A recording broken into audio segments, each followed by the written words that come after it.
Pre-politics, before left and right. The estate. In 1789, the French Estates General, comprising the clergy, nobility, and commoners, convened at the request of King Louis XVI to address the country's financial problems. King Louis had no choice in this, however, as popular discontent with the government had made itself known, and demands for representation could not be ignored. The Estates General had last met in 1614, and the pressing crisis that prompted their convening was the monarchy's debt incurred funding the American Revolution, which had nearly bankrupted France. At the gathering, a modernist reformer and noble, Honoré Gabriel Riquetti, Count of Mirabeau, 1749 to 1791, that 91 tells you something, argued that the verification of each person's credentials should be done by all deputies, signaling the equality of the Estates General's three classes. Each member would have an equal vote, rather than the weighted voting that favored the nobility and the clergy. Traditionalists opposed this measure, arguing instead that each group of the Estates General should verify credentials on its own. To save time on verification, they asked the modernists and the traditionalists to move around the room to the left and the right to show support for Mirabeau's proposal. Over the next few months, in the chaotic summer of 1789, which featured the abolition of the separate representation of the three estates, the storming of the Bastille, the Great Fear, the creation of the French National Assembly, and then the Legislative Assembly, and the Declaration of the Rights of Man, the early summer's convenient sorting into left and right over the matter of verification and credentials became linguistically and visually useful in organizing the assembly and in discussing the factions of government. Later, in assembly gatherings, to avoid fighting, shouting, and name-calling, people began to sort themselves into opposite sides of the room. On the right sat the aristocrats and the church, while on the left were the representatives of the commons, businessmen, and leading intellectuals. There are two curious facts about this language. The first is that these terms, left and right, have long outlived the political factions and people associated with them, evolving repeatedly to adapt to new political circumstances.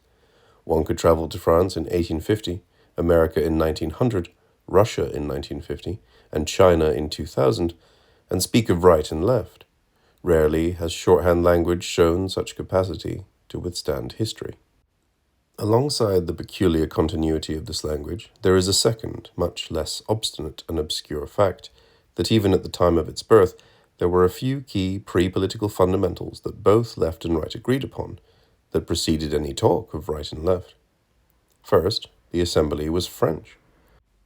Although nationalism and nation-states were new ideas at the time, the fundamental fact is that, beginning in the 17th century with the Treaty of Westphalia, followed by the territorial continuity of monarchical rule, and then by the rise of the bourgeoisie and literacy, nations had come into being.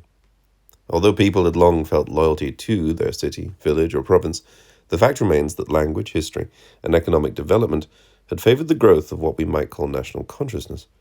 This national sense of being was often restricted to urban centers, the bourgeoisie, and intellectuals. Rarely did being French in the modern sense of loving the French language, weeping at tales of France in trouble, or loving French music go far out into the countryside. There were huge numbers of poor and rural people who participated in France as it is known today. Still, in 1830 or 1870, one could walk out into the wild lands of Bayonne, Bordeaux, or Valence, and find illiterate people huddled around fires in huts who spoke something that could not be called French, and who feared witches and reading. Nonetheless, that the assembly was French, was united by being French, and had a common interest in making sure that the French state was not utterly financially destitute, and that the destitution of the state would be resolved through fair taxes on all, and not merely on the poor, was an absolute fact. That they had inherited the French thing they called the Estates General from centuries ago was also an absolute fact. Second, the assembly was democratic. The Estates General was feudal and democratic. Even the conservatives and the right of the Assembly's day believed in democracy insofar as that referred to a consultative process of representative politics. Power was something else. The right did not believe in democratic power, but in feudal tradition, which was a consultative tradition that even predated the absolute power of monarchs, which was more modern than the Estates General. The Estates General was established in 1302, though, for the sake of our story, they had last met in 1614, centuries before the French Revolution. The Assembly spoke French, gathered great leaders of France, sought to discuss French business, and to resolve a French question. Their topic was the question of the French monarch in France, which was also the question of the Third Estate and finances, regarding the distribution of political power within a nation. As the revolutionary author Abbé Emmanuel Joseph Sieyès, 1748 to 1836, wrote in What is the Third Estate? Chapter 1, The Third Estate is a complete nation. What does a nation need to survive and prosper? It needs private employments and public services. All the different kinds of private employment can be grouped into 4 classes. 1. Since land and water supply the primary materials for meeting basic human needs, the first class, in logical order, consists of all those families engaged in work on the land. 2. Between the initial sale of these materials and their final consumption or use, a new kind of handiwork, which may be either simple or complex, adds further amounts of additional value to these primary goods.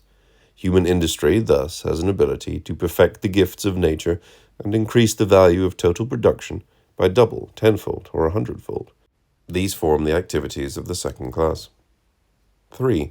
Between production and consumption, as well as in the different stages of production, stand a mass of intermediate agents, useful to both producers and consumers. These are the merchants and dealers. Merchants, continually comparing variations in needs according to time and place, speculate on the profitability of storage and transportation. Dealers sell either wholesale or retail directly to their customers. This kind of useful activity distinguishes the third class. 4. In addition to these 3 classes of industrious and useful citizens, whose prime concern is with objects of use and consumption, a society also needs different kinds of individual activity and specialized services that are directly useful or agreeable to the person. This 4th class encompasses everything from the most distinguished liberal and scientific professions to the least esteemed domestic services. These are the activities that support society. But who undertakes them? The Third Estate. The Third Estate was the commoners, the producers, the useful citizens, who in the new order of France as a nation were not a meaningless group. They were no longer serfs tending the land. They were the army, the church, the lawyers, and everything else, rendering the other estates, namely the outdated aristocracy, which no longer fought alone in the era of infantry, and a clergy that had grown from the commons and lesser nobles, useless in merit. Sieyès would have said that the savages of Bordeaux, who could not read, were nonetheless French, even if they did not themselves know this. For Sieyès, the illiterate farmers were orphans, abandoned by the state, the tyranny of the aristocracy, and the monarchy. The question of representation, of the power of the Third Estate, was a national question taken up for the sake of the nation, of the actual people that tilled the fields of France, loaded and cleaned her rifles, harvested her crops, built her churches, sang her songs, fought her wars, and yes, wept for the witches of Bordeaux, and for the ignorance that had sent them to the fire. This brings us to a critical point. When the Estates General became a National Assembly, which we can understand as a modern democratic parliament, they did so to make politics possible. The question of state finances was a primary concern of the Third Estate, taxes, power, and representation. To engage in politics, they had to resolve a pre-political question. Did the demos exist? And did the demos deserve power? Sieyès spent his life saying yes. He survived the revolution. In the Ancien Régime, the demos had no power and was said not to exist at all. After all, were the savages of Bordeaux an ancient Greek demos? The Greeks could read. The work of politics was the work of one man and his select team, what Machiavelli or Aristotle would ask us to call autocracy. Autocracy is a method of politics, so is democracy. They have different pre-political fundamentals. In the case of autocrats, to do the work of politics, they had to accomplish certain fundamental tasks. They had to concentrate power in their own hands and prevent power from being in anyone else's. They had to give privilege, gifts, and money to their allies in power. They had to maintain a monopoly of force and ally with cultural and social forces to maintain belief in their authority. In the case of a democracy, the most fundamental pre-political principle is the demos, the people. A people are a group with common interests, language, values, culture, and heritage.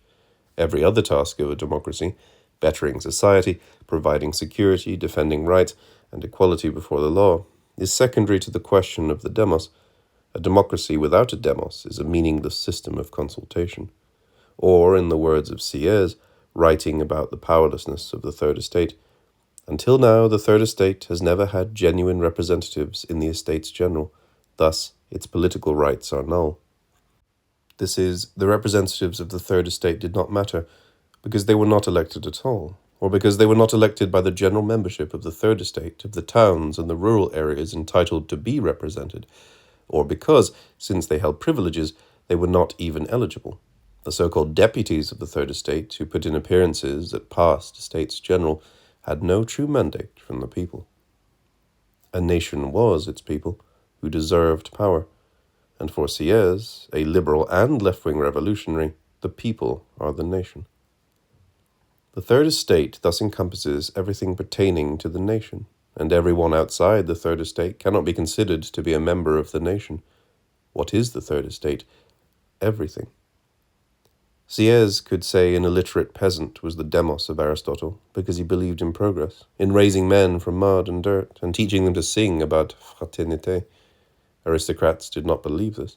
They believed that the men of mud were men of mud, deplorable and illiterate, barely able to stand the shaking and quaking of a wheelbarrow, let alone fathom the working of a ship.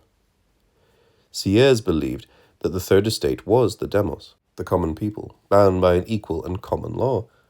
For Sieyès, the existence of the aristocracy, of a group with extra-legal privilege, made the function of the nation impossible. The aristocrats were the ones responsible for the deplorable condition of the men living in mud, so they had to abolish the aristocracy. The nation was common people, with an equal law and equal treatment, language, history, heritage, and culture. Whoever has a legal privilege of whatever kind has deserted the common order to form an exception to the common system of law, and consequently does not belong to the Third Estate. As has been said, a nation is made one by virtue of a common system of law and a common representation. The people were deserted because nobles deserted the common treatment of each person. If the centralization of power is the pre-political requirement for an autocracy to function, what is the most foundational pre-political question for our system of government? A democracy. A demos. A people, in Aristotle's mind, a common people bound by interest and, implicitly, a shared history, language, and culture.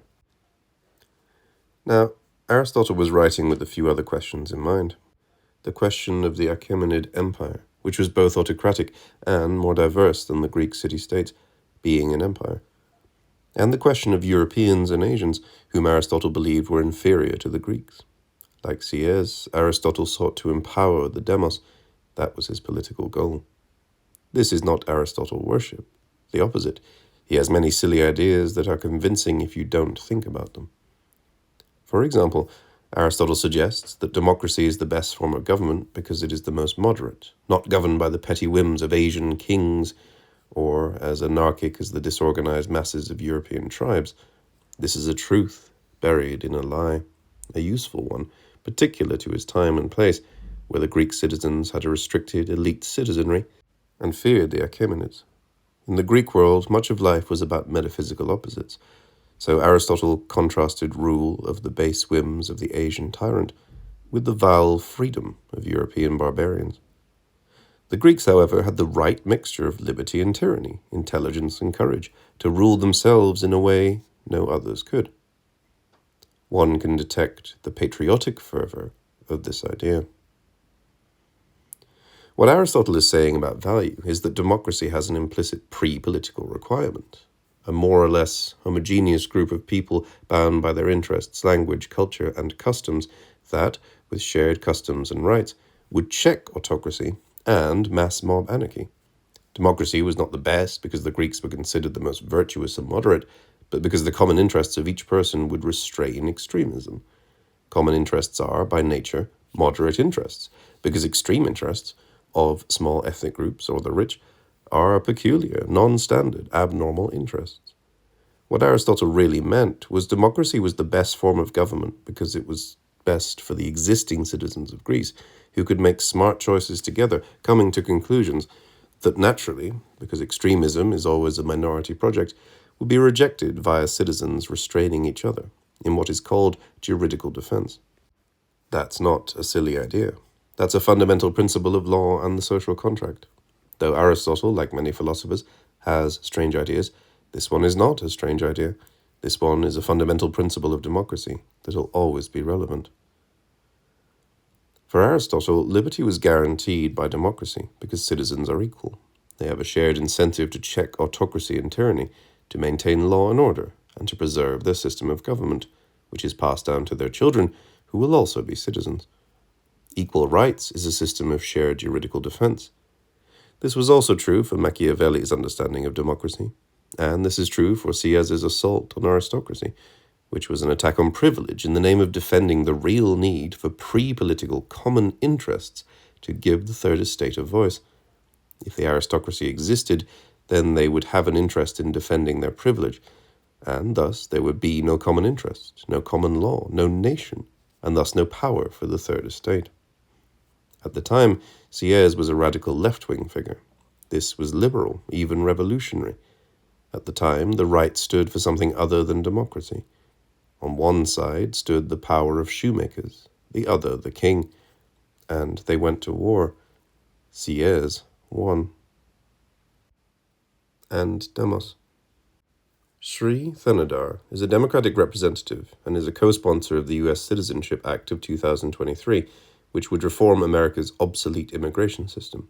The act would provide asylum seekers with a path to citizenship and would establish refugee processing centers in other countries. He is also a great supporter of Narendra Modi, the Indian Prime Minister, because Sri Thanedar is a Hindu immigrant to the United States. This has quite upset a lot of Muslims who hate Narendra Modi.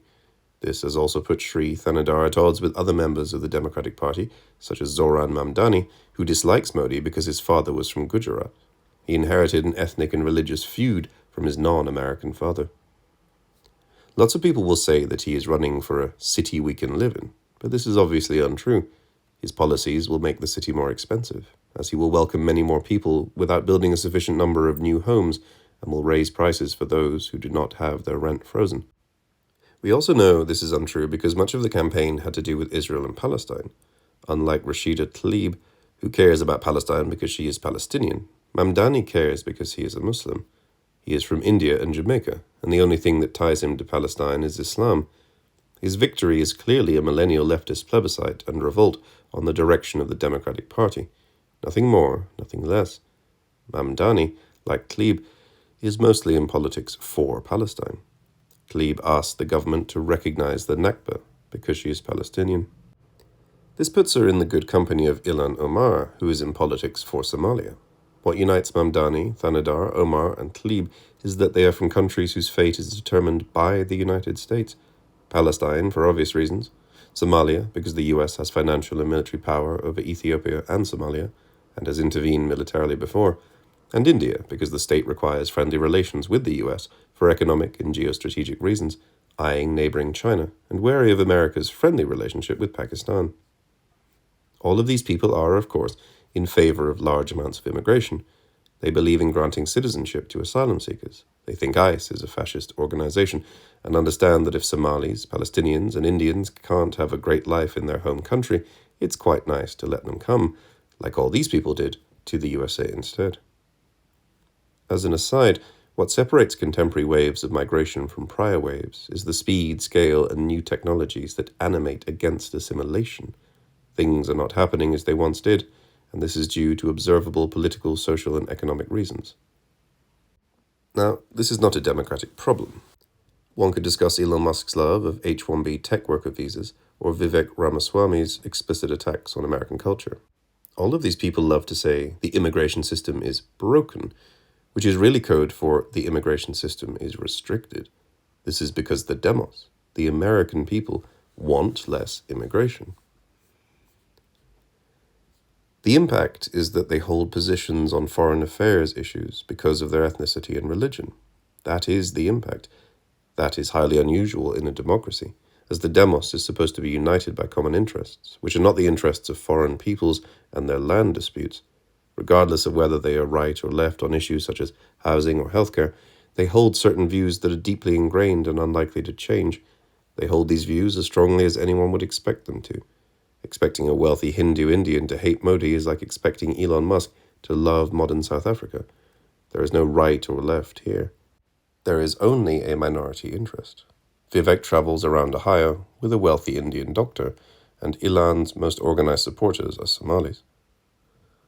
This means that democracy's pre-political foundation, the common interests of people, of the demos, is undermined through two things. First, an American demos can debate a stance on Somalia and Ethiopia. There can be left and right-wing positions on issues like Somalia and Ethiopia. A Somali and an Ethiopian will not debate Somalia and Ethiopia. There will be no left or right stances. There will only be the facts of ethnicity. You will never convince Rashida Tlaib that Israel is an American ally. You will never convince Sri Thanadar that Modi is not a hero. So why debate America's stance on India or Pakistan when there are members of Congress who have a religious loyalty to Modi, or have inherited revenge against Modi? Why debate the H-1B visa policy with someone who believes that his group of ethnic minority immigrants are spiritually and culturally healthier than Americans? The issue is not that people are of a different race or religion. The issue is that they have a political interest in shaping America towards certain political goals that are in the interests of other countries. Our nation, which has become a haven for those fleeing their own declining countries, is used as a refuge from their collapsing societies, and they seek power in the government to change American policy to better aid them, even as our nation's global hegemony declines. What else is Rashida Tlaib doing in Congress? What do you think Afghans asked the American government to do about the Taliban? There are a huge number of minority interest lobbies in DC, minorities of the super wealthy, and ethnic and religious groups. Venezuelans, Iranians, Georgians, Indians, Palestinians, Muslims, the list goes on and on. They all want America to fight wars for them, or to allow them to come to America, or for money and foreign aid. They all want to be the next Israel. They have told me this directly. Empires are powerful. Empires in decline are easy to manipulate. The most human thing in the world to do as a weak people who have lost their land is to go to a declining empire to beg for aid and salvation. I remember a meeting no more than a year ago where a black Sudanese mayor told me how his family was sniped and all he wanted was American help. But we can't help him because the UAE is funding the Arabs in Sudan who are genociding black Africans, and we need the UAE as an ally to Israel. So the Sudanese will be slaughtered because the UAE is an ally. Who rules Sudan depends on Israel and Palestine, and so on, and to India and Pakistan as well. The post-colonial geopolitical clash of Christian Africa and India against Arabs and Islam is played out not in Africa or Asia, but in Washington, D.C., as the Anglosphere's first proxy war. The wars of foreign countries are here, in our Congress, our government, because we are an empire, and that is where people go. They want wheat and legions. Congressional egos sate their parched throats on tears. This is not, of course, the only thing that any of these people or groups do. They are, after all, normal people. One can discuss Omar's healthcare policy or Tlaib's housing stance, but to pretend that they have no foreign policy stance based on their ethnic motivation and no kinship ties that are upstream of all their other views is absurd. Omar and Ilan want free healthcare and housing. Omar and Tlaib want free healthcare and housing. Vivek wants more H-1Bs. This helps their people, poor economic migrants and rich South Asians, respectively. This is also not at all in any way right-wing. This is, as Sears would see it, a liberal, even a leftist issue.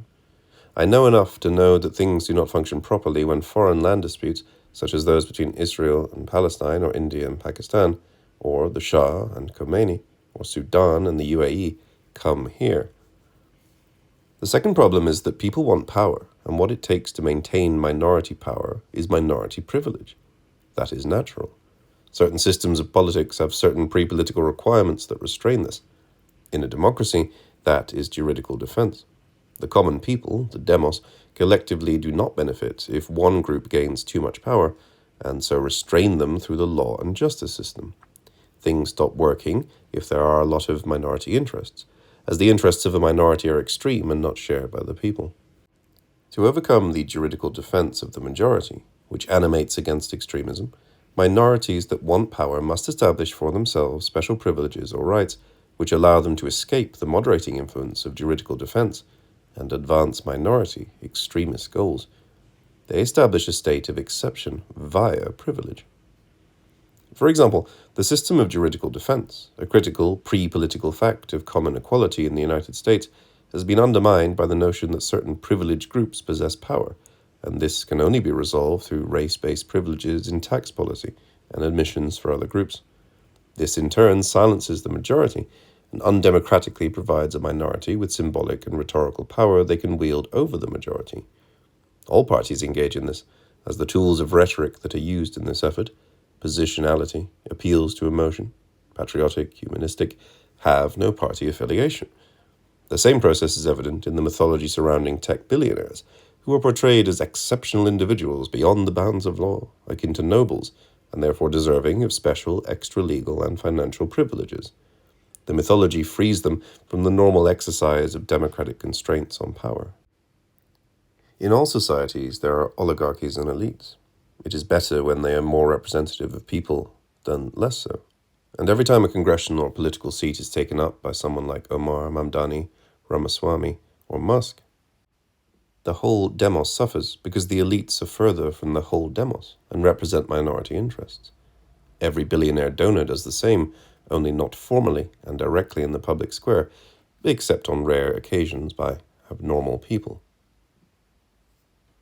These groups create for themselves a system of privilege because they need this to advance extreme agendas, and need to maintain the notion that they are somehow especially capable of ruling the majority.